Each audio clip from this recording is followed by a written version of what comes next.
All right, Facebook friends, thanks for joining us today. Really glad to have you here with us. Many of you might have watched the George Floyd memorial right here on ABC7.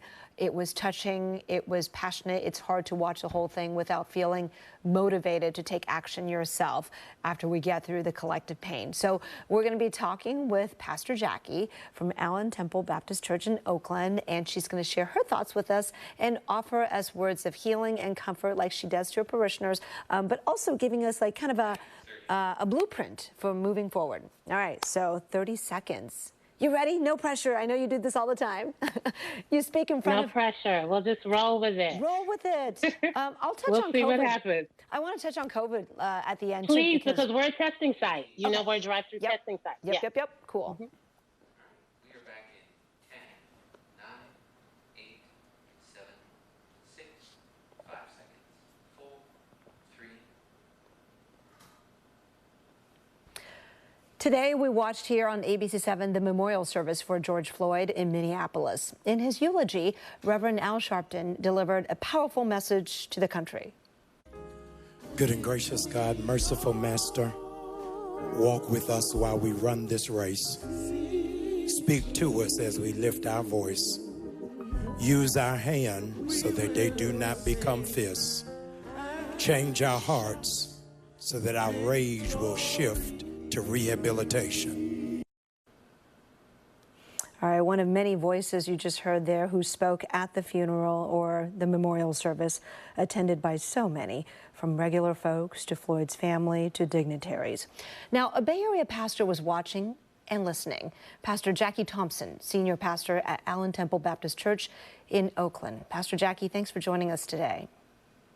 Thank you for having me.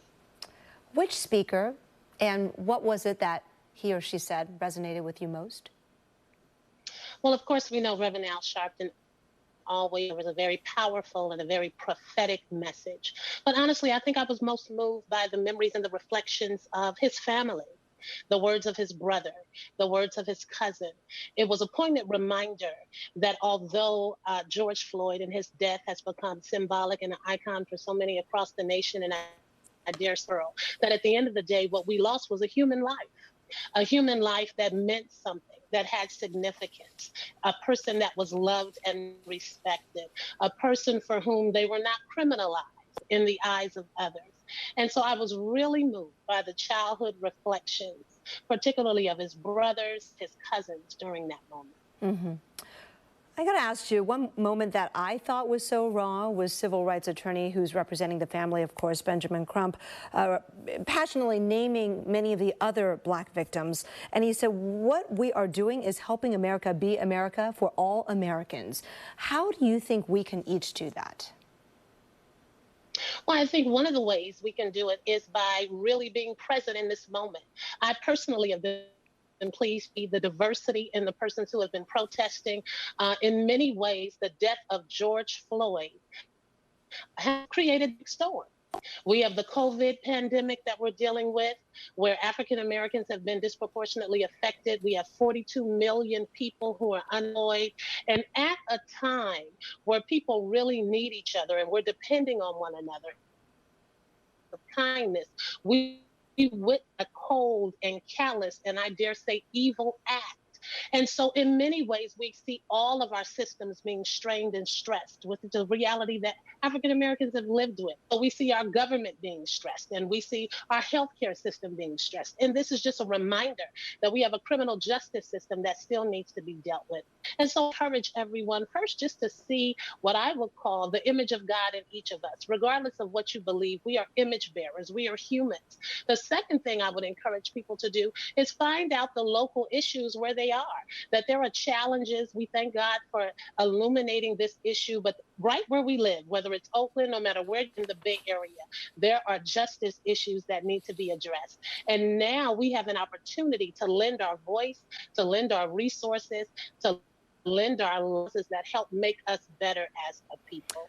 And last but certainly not least, is just to make sure we stay connected, to make sure that we realize in times of pandemic, because I think part of the coronavirus has gotten lost in a lot of this, but we are still dealing with a national health crisis, a global health crisis. And it's going to take all of us working together to make sure we come out of it safe, healthy, and whole. Mm-hmm. I was just going to mention, I'm glad you mentioned the local angle. And, you know, after the memorial's done, the officers have been charged. What can you do? In terms of looking at Oakland, right? I know you were born and raised there, and that is where you now minister to people. What kind of changes do you think need to happen most immediately in your town? I think change to happen most immediately. Several things I would like to see. We have an incredible police commission that has been working hard to ensure that the policies of the Oakland Police Department are what they should be. And so we have some initiatives that we hope to see coming up on the ballot, and we really need community support as well as support of the city council on that commission, to make sure there's an voice that is looking at the issues that take place in our city. The second thing I would really love to see is we need people of faith that are willing to come out. Many are serving, they're giving food away. As you know, we are a drive-through testing site because it was important for us that people who live in East Oakland have access to testing. And so we lent our parking lot so that people would have direct access within their community. But we need people of faith to come out in front as well in support of these issues. We have an entire generation of young people who are challenged. They need a place to speak. They need voices who will speak on their behalf, and they need adults who will listen. So we need the faith community. We are challenged to come outside of our four walls, to really be present with the people that we minister to, and come up with creative partner-based solutions for the issues facing in the city.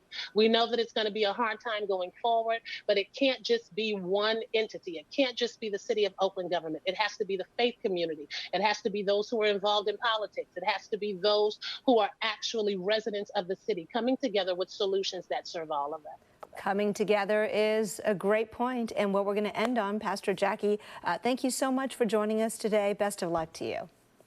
Thank you for having me.